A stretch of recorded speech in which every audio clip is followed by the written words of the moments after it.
reka abantu bazarira igihe cyose bazumva bari kurizwa n'ibintu runaka ariko nanone niwe wabwiye abagabo ngo bajye barira se kubabwira reka tubiyane n'abandi rero kabaririre kubona iyi Salama imara imyaka imaze ku isoko distribution uyu munsi wa none ukumva umuntu avuga ngo wayinyweye ajya kwa muganga uwakoze ibiki that is umva none ikindi kibazo umva n'ikindi kibazo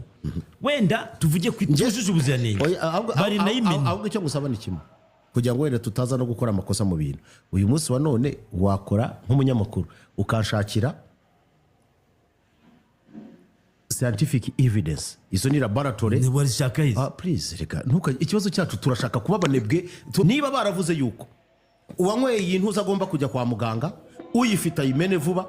yakabaye hariho proof laboratory bituma babimenya ntabwo igaragaza kuba batanga ayo makuru shocking kuko kugeza uno munsi wa none ni nkuko bavuga bati umuntu wese wanyweye imiti atangira gufata imiti turumvikana ubwo no kuvuga please ibyo ngibyo tureke ibyo uvuga ni ukuri rero kugira ngo tudakora amakosa rero yo kuza kubamo kuzanamo santima n'ibindi please I order mumbabarire kuko none ndabivuga gutyo I order the newsroom kudushakira evidence zishingiye ku burozi bushobora kwica abantu